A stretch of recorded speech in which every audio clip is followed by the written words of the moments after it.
Hey guys, so before I get too ahead of myself, I'm in the process of removing the two bolts that hold the caliper in place. I'm not gonna remove the pads at this point. I'm just going to loosen the two bolts, and you want to make sure that you do not remove the ones that actually hold. There's one here and another one here at the bottom. You do not want to remove the ones that actually split the caliper in half. So make sure that you find the bolts that are kind of a little hidden back here. But again, they're not the ones that you can easily see. So I'm going to do that. And as you can see, I'm using a breaker bar here because you don't want to ruin your ratchet doing this. But anyway, I'm going to set up the camera, and there's not much to see here, but I also have a strap here so I can hopefully secure this caliper somewhere in here. I have to get a longer one. But anyway, let me set up the camera and we'll see how this goes. All right, so I have the two bolts out. Next one I'm going to do is I'm going to go ahead and remove the brake pads. And for that, what I'm going to do is, actually I should just cut that thing off. There's no point. I don't believe in reusing these things, and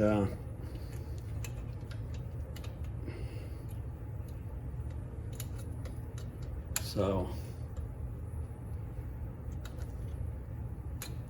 these things can be a pain in the neck, and they get, I consider them a one-use only kind of disposable things.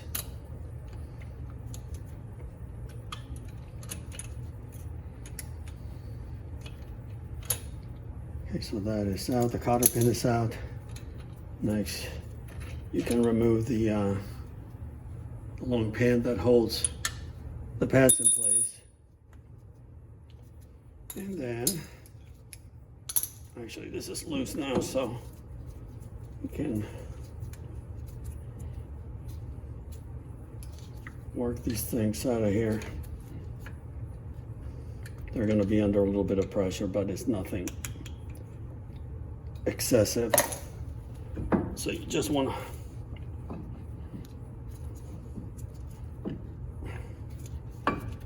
get this thing out of there. And there's one, and there's the other brake pad.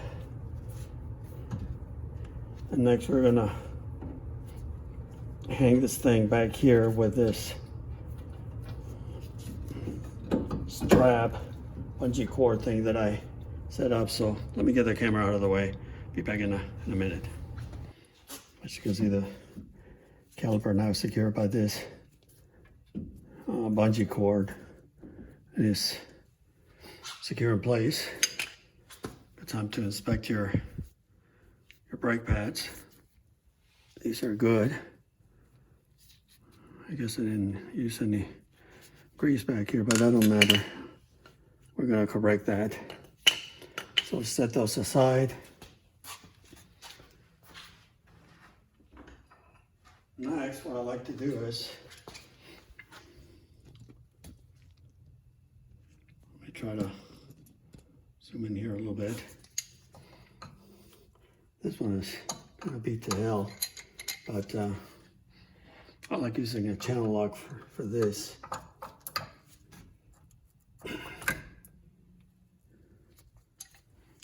And actually, always these look actually fine. I guess they repacked them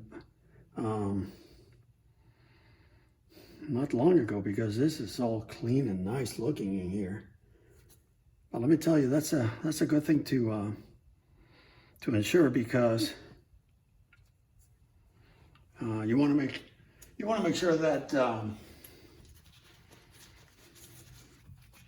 that they're properly lubricated.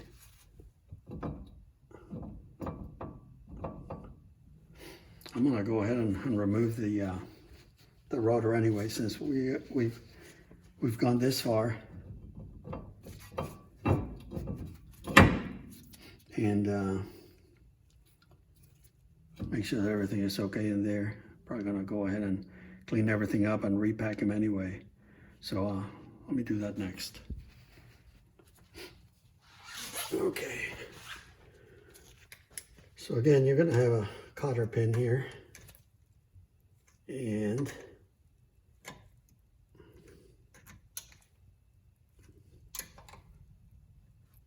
you want to straighten it out enough so it kind of slides out of here.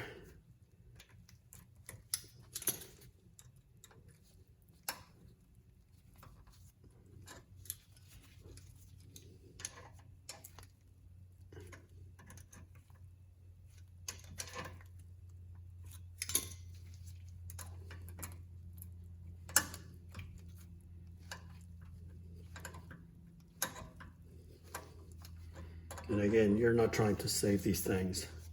There's no point in that.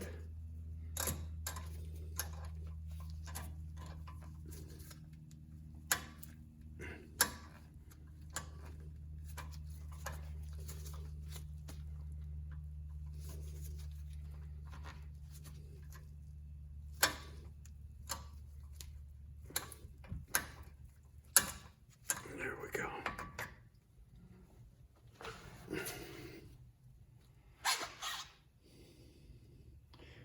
Again, all those are going to be replaced. So next, let me clean up a little bit here. And what size is that? Is that a inch? That's a lot of grease here.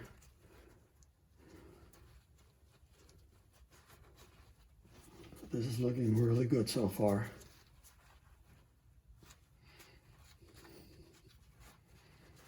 I'm gonna get a socket and I'll be back in a few. Okay, so this is actually 1.25 inches, and it shouldn't be that tight. Yeah, this is just a light pressure and it's loose.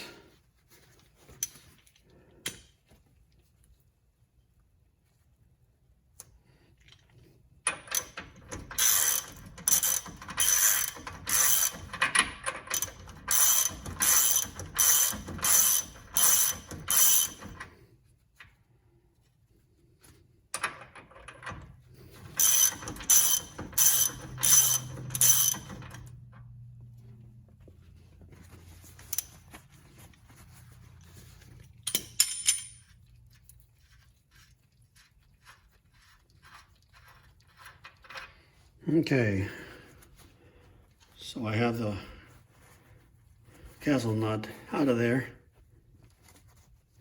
Everything is looking good, which is great. Next, I just apply a little pressure outward, and that should release the washer and the so that's the washer. Oh, okay, and then the outer bearing, which again, this is looking really good. So that is out. And next, you can slide the rotor out.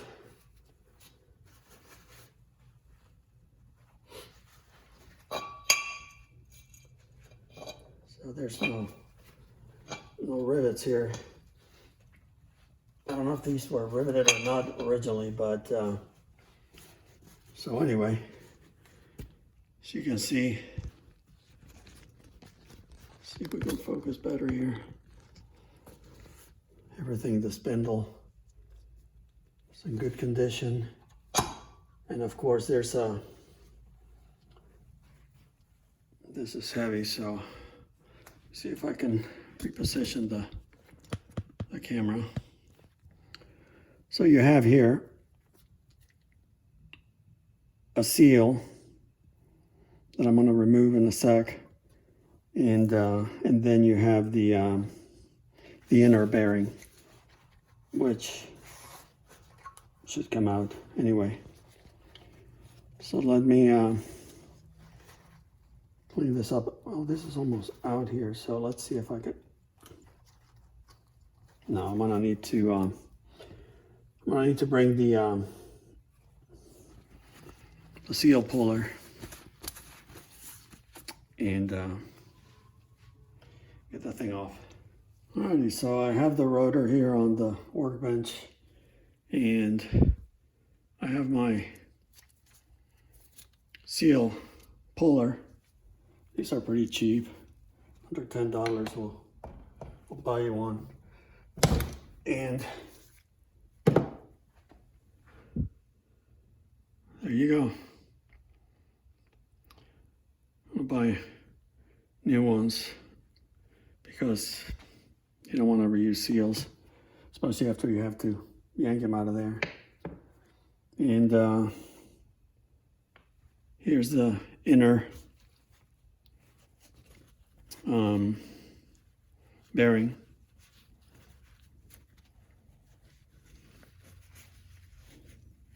Lots of grease in here, but also by looking at them, you can see a lot of the old stuff in there, so they have to be cleaned. I'm going to inspect the races next, just to make sure everything is okay. But I was looking at these, and I believe both are, let's see if I can, there you go. You probably cannot see it. But these are, let me see if I can get it to focus. These are Timken bearings, which in my opinion are the best. So I want to clean those, inspect the races again, make sure that everything is okay. You see there's some old grease in there. Who knows when they were replaced.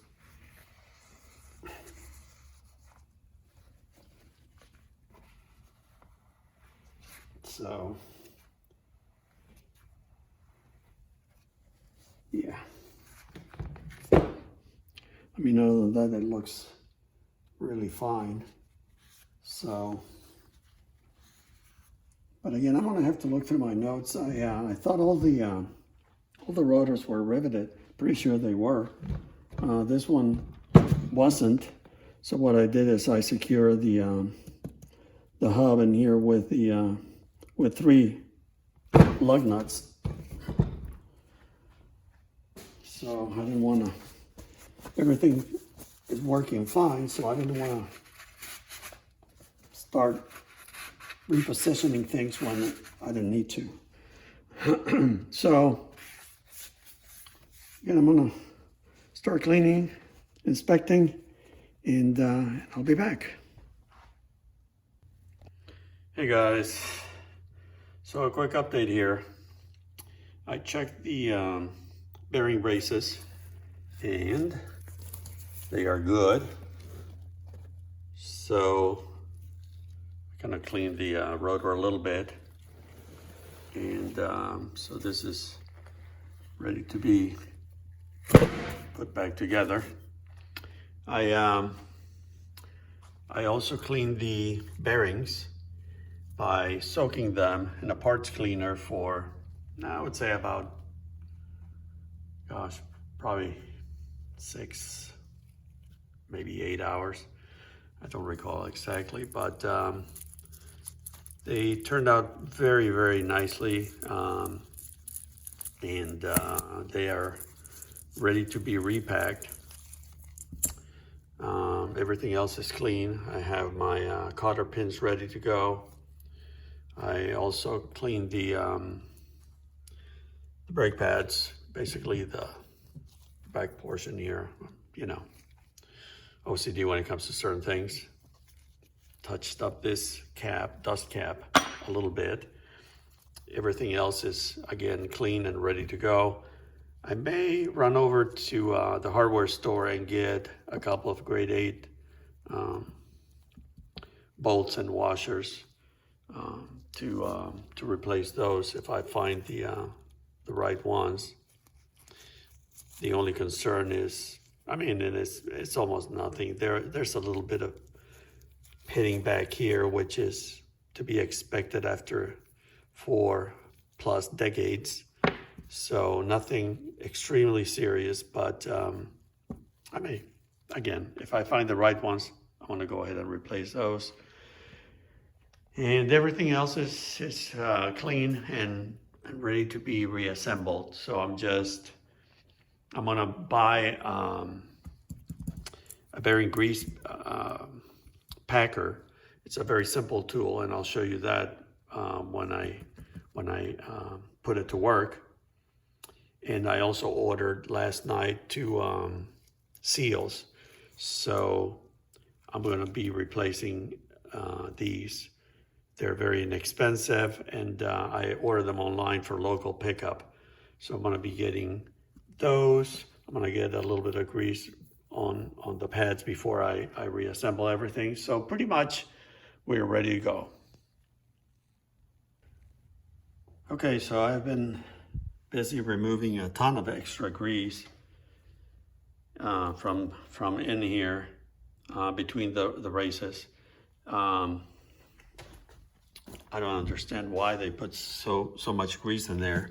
So all I did is I left a very thin layer. You can probably see it there. And that really, its purpose is just to protect from corrosion, oxidation, and that sort of thing. Also, if you look in there, let me zoom in and shine some light in here. If you see those 2 indentations, left and right, those are intended, that's actually the base of one of the bearing races. And those indentations are intended so you can put a drift punch in there and drive the bearing seat out.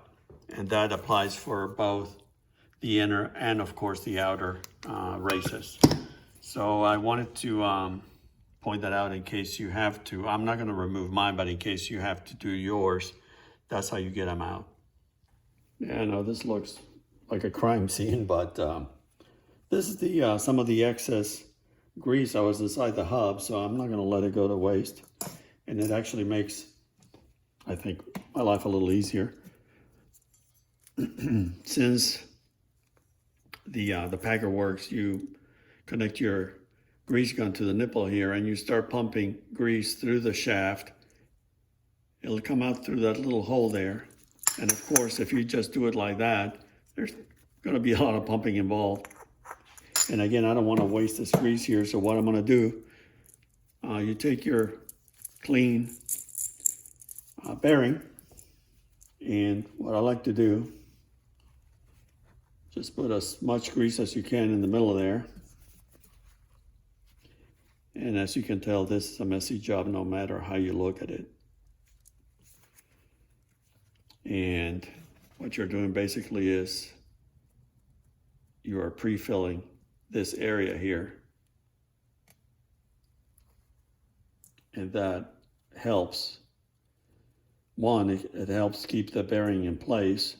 And second, you don't have to pump as much grease through the shaft and the void area in between. I'm covered with grease, and I don't want to touch my phone, but you get the idea. So next, what you want to do, again, this is messy no matter how you do it. You want to tighten the top portion.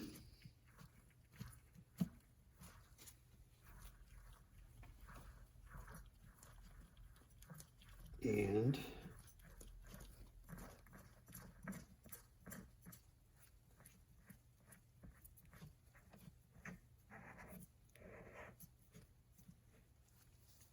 if I can show you this, but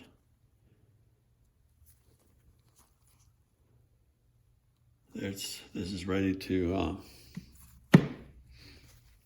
be put to use. So next I'm going to connect the grease gun to the nipple and start pumping until you see grease. This is very self-explanatory. You start seeing some of the grease come out of every orifice around the the rollers, the cage, and then your bearing is fully packed. I also wanted to mention that I'm going to try this Red and Tacky grease by Lucas. Saw a lot of people like and recommended it, and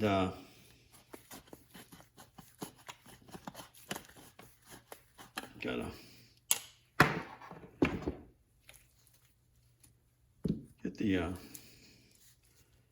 grease gun ready. It says here this end into gun first, so as you can see, surprisingly, it's Red and Tacky.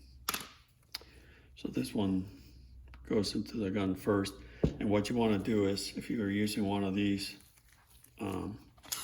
guns, you want to get it ready by pulling the spring-loaded thingy.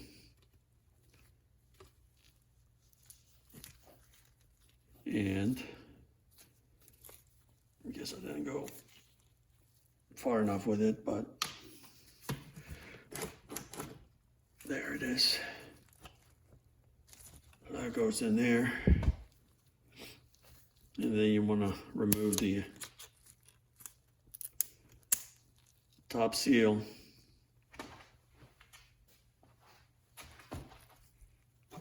And then carefully put your grease gun back together. This one, for whatever reason, threading this thing in is always a challenge. I don't understand why, but anyway, you get the idea. And then we're gonna be ready to back the bearings.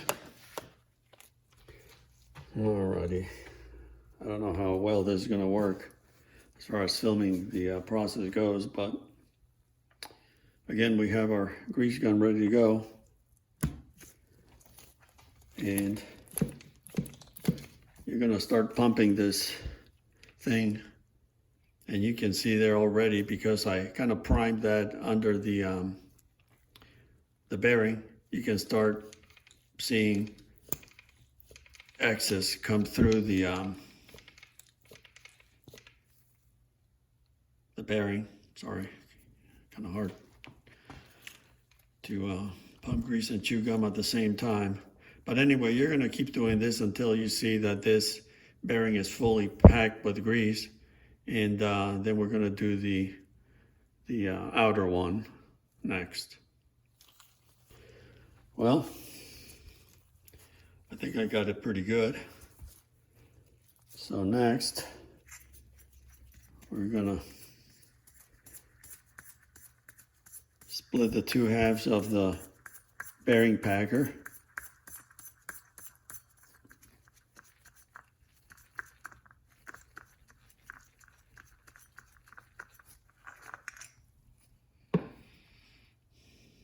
There.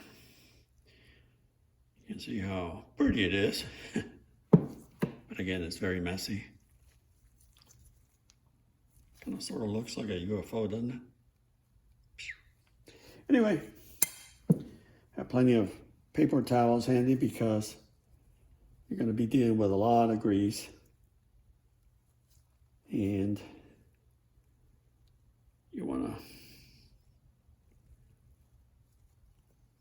smear this stuff all over the rollers,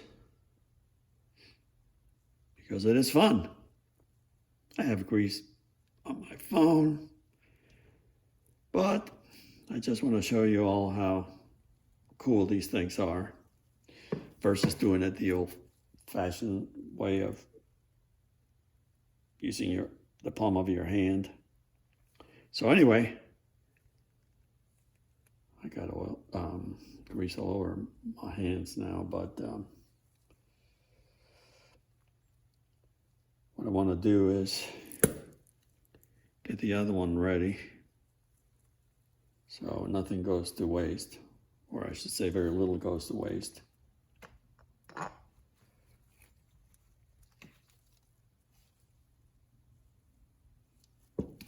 And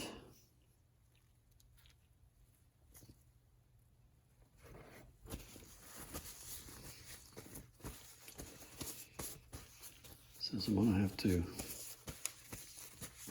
touch this phone again, the tripod, I don't want to get grease all over the place. Let's relocate here, and of course this is all clean in here. The bearing brace is in good shape, so you're going to take your freshly packed bearing and we're going to drop it into this clean race. And now I'm ready to install the new seal. So I didn't find any Timken brand seals, but you know, at the end of the day, no major science to these things. But again, you never want to reuse the old one. They get all stretched and, you know, they look quite different because of this thing being nice and new. So,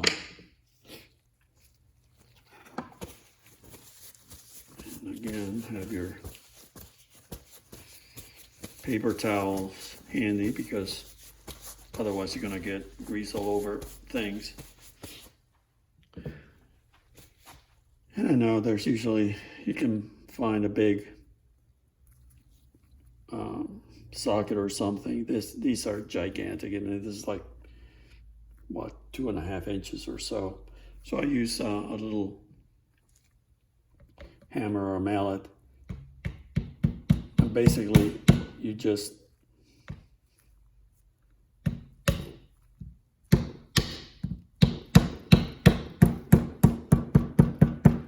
drive it in place so it sits flush with the hub.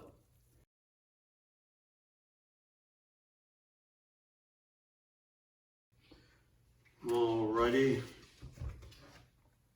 so I have the rotor done. All I have to do is get this thing in here. Is a little tricky sometimes because the spindle sometimes will push the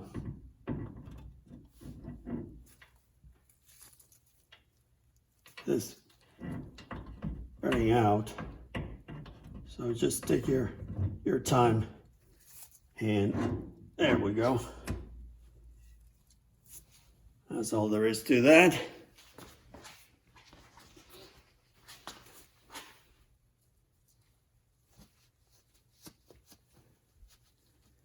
Next, what we want to do is, there's plenty of grease in this thing already, but don't hurt to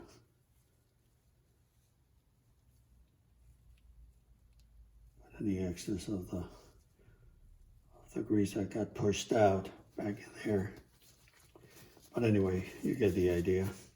Next, you have your washer with a little tab that goes over the little channel here. So that's in. And we have the castle nut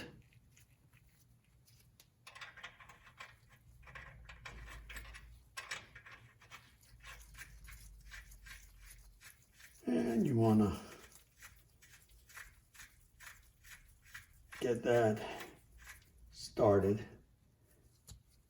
These, by the way, they don't need to be super tight. I think the Chilton books, or the Chiltons and the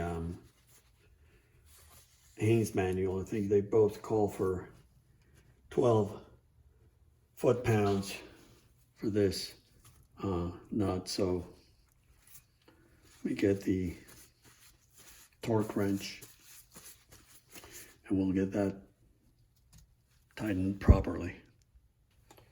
Okay, I have my torque wrench preset to 12 foot-pounds. The nut is already installed. It's a good idea always to, as you tighten by hand, spin the rotor just to make sure that everything is, the bearings are seated properly. And we're going to do the same as we tighten the nut to 12 foot-pounds. So here we go. It won't take a whole lot.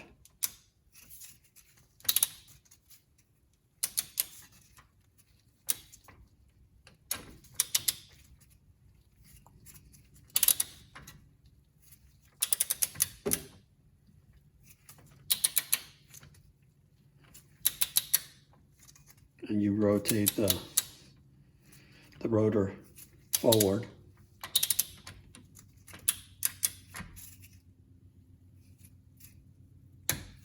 There. Next, this is the way I do it. I loosen the nut again. And I repeat the process one more time, just for good luck, I guess.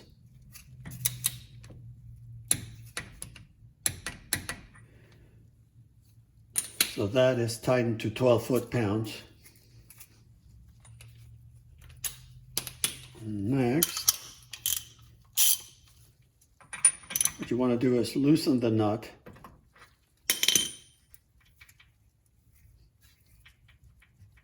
See? And then, again, as you rotate, just snug it by hand. And of course, you want to loosen it a little bit so one of the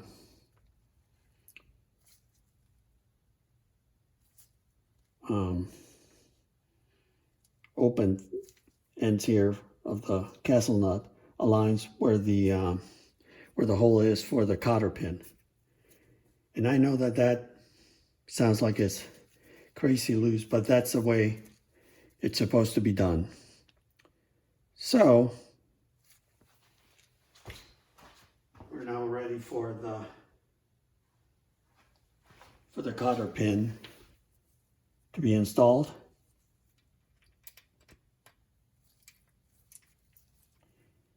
And again, you have to just find the right spot here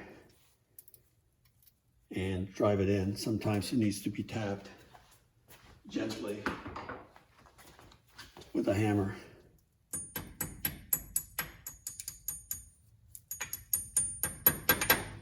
But that's it.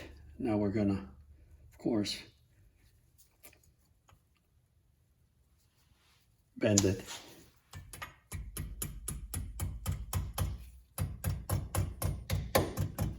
That's one of them. And then the other one. And sometimes you have to trim them a little bit. I'm not going to bore you with that.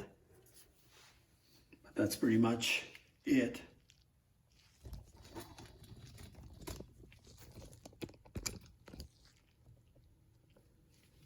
So that side is done. Next, you want to install the dust boot in here. But before I do that, I have to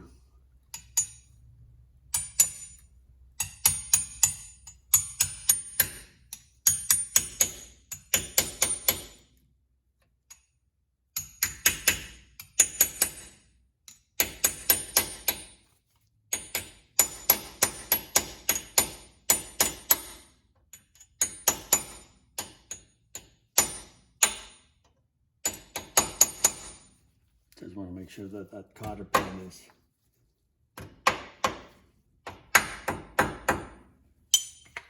is done properly,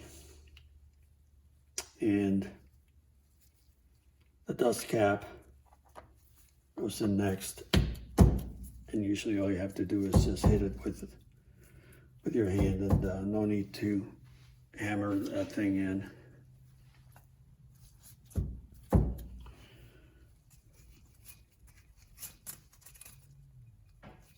Very nice.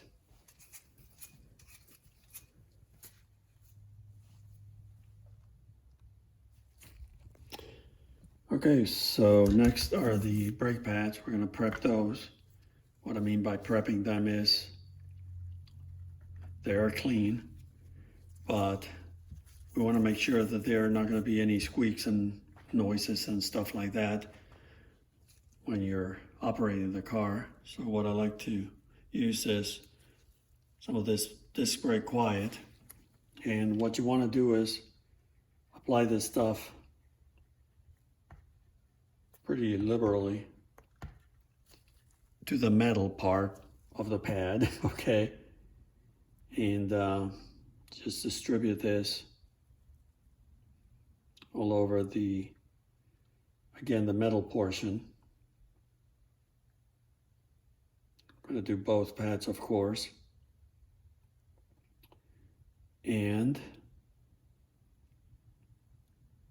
what you want to, I mean, I guess you could install them right away. I don't like to do that because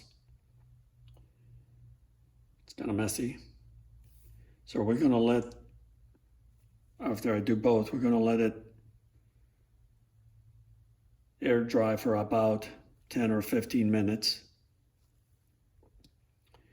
And after that, before I reinstall them in the caliper, I like to apply a little bit of the Sil-Glyde brake lubricant to the area where it contacts the pistons. And I even smear a little bit around the pistons. And then we reinstall the brake pads. While I'm waiting for the call that disc brake quiet stuff to cure a little bit, I'm gonna apply some of this Sil-Glyde lubricant to the outer edges of the pistons where they come in contact with the metal portion of the brake pads. Before I forget, it's very important, and before you install the reinstall the caliper, get some brake cleaner. I spray it on a paper towel, and you want to clean both faces of the rotor where the pad is going to be making contact. You've been handling this and there's been grease involved, so just make sure you give it a good cleaning.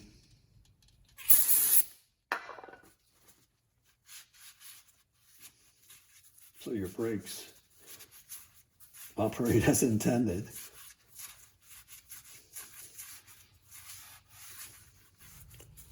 Well, I managed to get the caliper installed again, and I forgot to hit record. So, but anyway, let's just say there was a lot of cussing involved. Basically what I did is I compressed the pistons for the inward side. I installed the pad. I worked it in place, and then with a combination, hate to admit it, but a couple pry bars and even a piece of wood, I managed to get the other pistons compressed, and I just kind of quickly slid in the pad. So now I'm getting ready to tighten these bolts, the two bolts that attach the caliper to the bracket, and those are, I don't know if I'm going to be able to do it from this side, probably won't. Probably have to get under the car for this. See if I can do it from the other side. Not a lot of room here.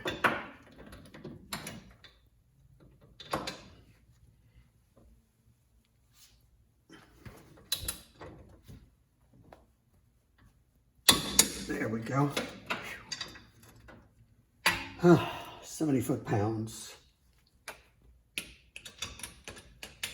don't know if I'm going to be able to do this one like that.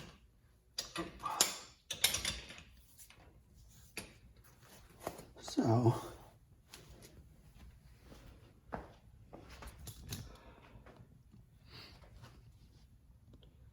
I'm going to have to somehow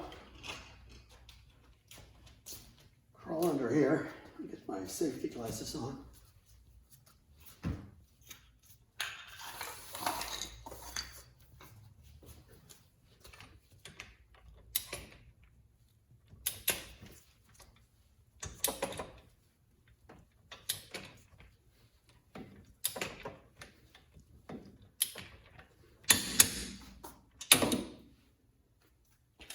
There, 70 foot-pounds each. One last thing I have to do is install the Cotter pin, which, as you can see, is super long. So thanks to the magic of video, as you can see, it's a lot shorter now.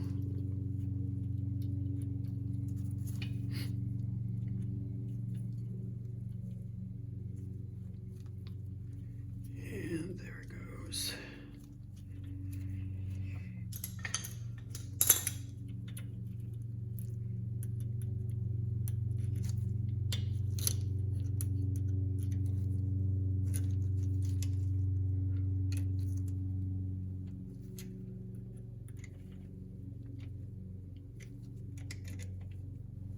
Well, it's done, at least this side. So I torqued the rims back to 90 foot-pounds, and all I have to do is the other side. Joy. But anyway, no big deal. I'll get it done by tomorrow. So anyway, thank you for watching and for following my blog, and I'll see you guys later. Take care.